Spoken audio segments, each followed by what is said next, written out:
You're listening to Dakota Spotlight, a production of Forum Communications. My name is James Wallner. Welcome to my backyard in a toasty North Dakota this summer.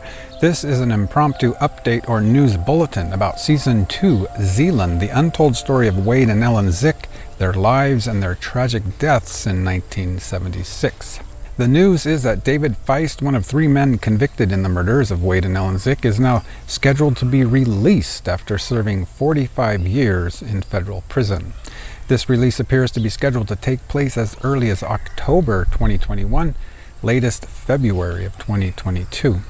I can also report at this point that it appears that David Feist will be paroled to a halfway house in Fargo, North Dakota. Feist was just 20 years old when he and his 18-year-old brother Sebastian and another man, Gregory Huber, also 18, kidnapped and then killed Wade and Ellen Zick in an extortion attempt at the McIntosh County Bank in the sleepy town of Zeeland in south-central North Dakota. Wade Zick was the bank manager in town. Less than $4,000 were taken in the robbery. David Feist is the third and last of the three to be released. His younger brother, Sebastian, was released from prison last year to Texas, and the third man, Gregory Huber, was released over 10 years ago and lives in North Dakota. If you've not listened to the full story, check out my Season 2. See the link in the show notes or go to inforum.com/podcasts. Once again, David Feist will be released from federal prison after 45 years and paroled to Fargo as soon as October and as late as February 2022. I'll leave you with first some news audio from 1976, courtesy of the State Historical Society of North Dakota, followed by Chapter 1 of Season 2. It was in this low wooded area about 2 miles northeast of Zeeland where a search party late last night found the bodies of 66-year-old Wade Zick, the manager of the Zeeland branch of the McIntosh County Bank, and his 65-year-old wife, Ellen. The two bodies were found against that tree over there, with all of the debris in the foreground laying on top of them.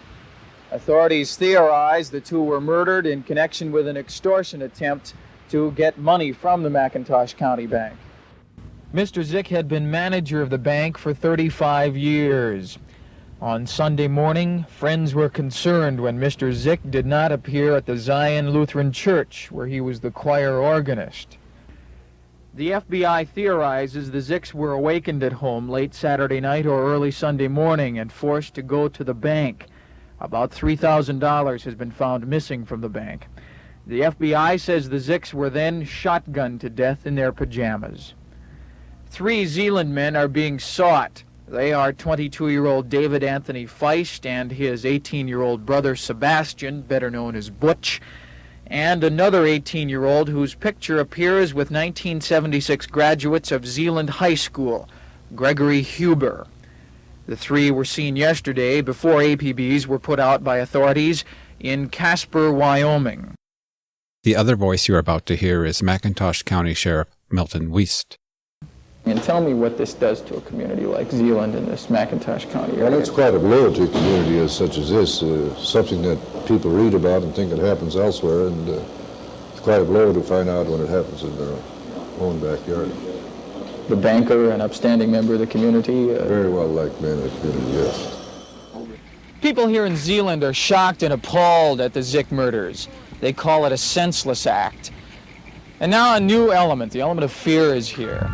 The bank's assistant manager, Francis Streibel, says, "We never lived with fear before, but now there will be some." Dennis Newman reporting from Zeeland.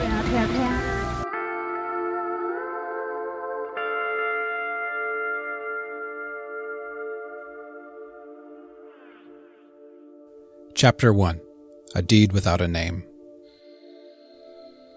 In mid-July, along the state border between North Dakota and South Dakota, the sun rises at around 6 a.m.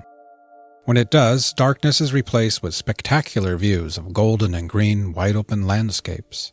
The mostly flat horizon reveals church steeples and farmsteads, hay bales, and the occasional fawn, buck, or doe. And there are towns, too, such as Zeeland, North Dakota, which sits just 3 miles from the South Dakota border. When it comes to the weather, a sunrise and its darker alter ego, the sunset, are about all a farmer can absolutely depend on here. Aside from those two givens, each morning in the Dakotas is just another day armed with potential barometric threats.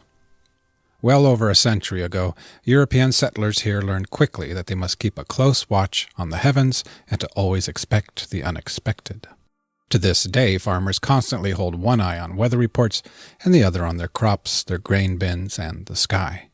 During the summer months, it's always just a matter of time before sharp hail or rain or perhaps a tornado will roll into town.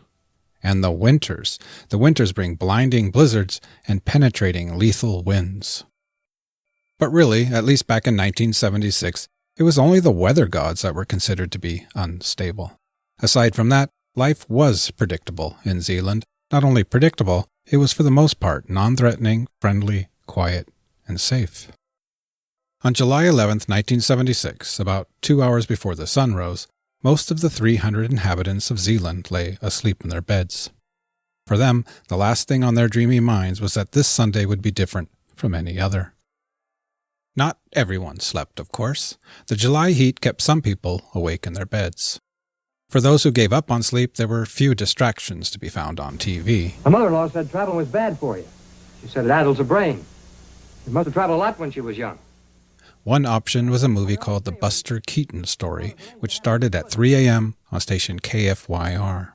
It's easy to imagine at least one or two of Zeeland's insomniacs plopped down in front of the television with a glass of milk as a flicker of black and white dances around their living room. What's the matter? Mr. Keaton's in jail.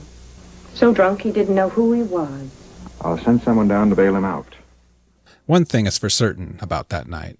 While the Buster Keaton Story aired, at least 6 people were awake in Zeeland.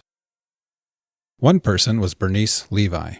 Northeast of town, Bernice had spent much of the night tossing and turning in her downstairs bedroom. All of the windows were open in the farmhouse that night, an attempt to cool down the home before the July heat would return with the morning sun. Not far away, a 1968 four-door Chevrolet traveled slowly under moonlight and made its way along a section line between rows of crops. In that car were 5 people. 2 of the passengers, a man named Wade Zick and his wife Ellen, were elderly in their mid-60s, and the other 3, one driver and 2 passengers, were young men aged 18, 18, and 21. The car came to a stop next to an oblong pit full of rusted car fenders, discarded washing machines, and other junk. A few trees drew defiantly amongst the dead debris. Perhaps Shakespeare would have described the place as a sunken cauldron, littered with the boiled-down remnants of an extinct civilization. The driver killed the engine, and the hum of the blue and white vehicle was replaced briefly with the pre-dawn silence of the North Dakota prairie. All 5 exited the car. Holding a shotgun, one of the young men led the elderly couple into the pit and then ordered them to sit down on the ground against a tree trunk. Wade and Ellen Zick, who were dressed only in their pajamas, did just as they were told. Then the man with the shotgun turned and looked up towards his companions, who were standing next to the car. Beyond their silhouettes, he could see the twinkle of daylight attempting to interrupt this moment of darkness. It was that odd, almost nonsensical hour of the day when it's no longer nighttime, and yet somehow it's not daytime either. A dim and disturbed moment where one might imagine the 3 witches working when Macbeth enters and asks, "How now, what is it you do?"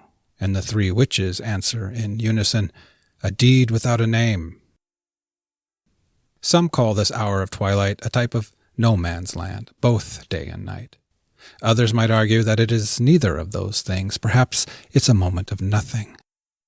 For those 5 people, however, it was not to be in any way a moment of nothing. For them, for all 5 of them, it was to be their moment of absolute everything. This everything took less than 10 minutes. During this minuscule sliver of human history, decisions were made and actions were taken that, once committed, would change everything for scores and scores of people. The man with the shotgun called out to his 2 companions. He said, "Hey, bring down the rope." Bernice Levi had just fallen asleep again when she was suddenly startled awake. She was 48 years old at the time. When I met her in May of 2019, she was 92. Well, there was just a hill across, where our farm was. Well, it was so warm, and we had all the windows open, and I heard a scream, and all of a sudden there was a shot, and I jumped out of bed, and I went upstairs to see if all the boys were at home, and they were all sound asleep, and then I went back down and went to bed. I never thought anything of it. Till later on, I thought, well, I heard that. Assuming she had just heard some kids playing with fireworks from the recent 4th of July celebrations, Bernice returned to bed. She hoped for a few more minutes of sleep before that predictable 6 a.m. sunrise. And sure enough, just like clockwork, like any other Sunday morning, the sun did rise that day.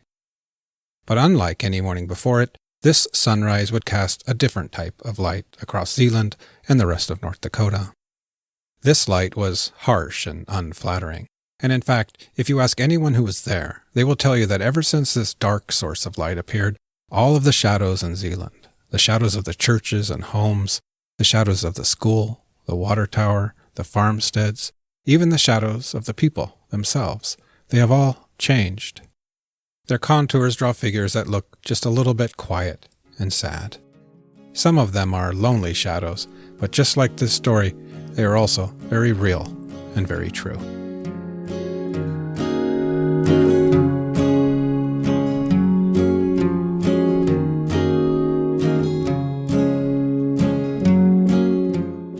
I want to take a short moment to tell you how I intend to tell you this story.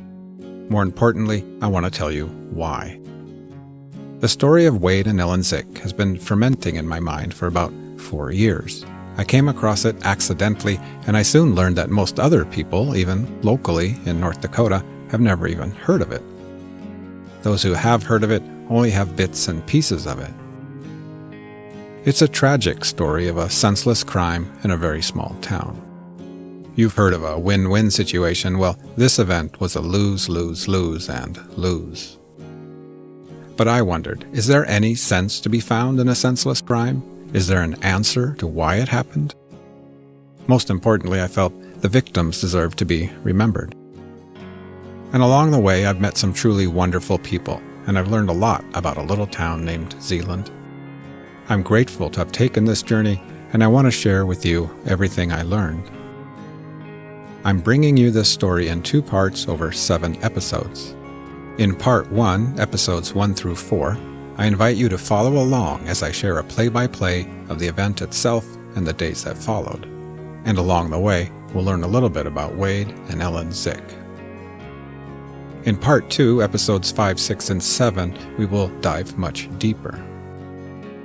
You will hear from law enforcement, family members of the victims, and from at least one of the convicted men himself. All an attempt to understand this tragic event and pay tribute to Wade and Ellen. So I guess if you're up for all that, let me be your guide and come along with me to rural North Dakota. Settle in for a story about life and death, love and loss, and as I discovered along the way, for some, it is also a story about finally finding an opportunity to say goodbye to someone they loved.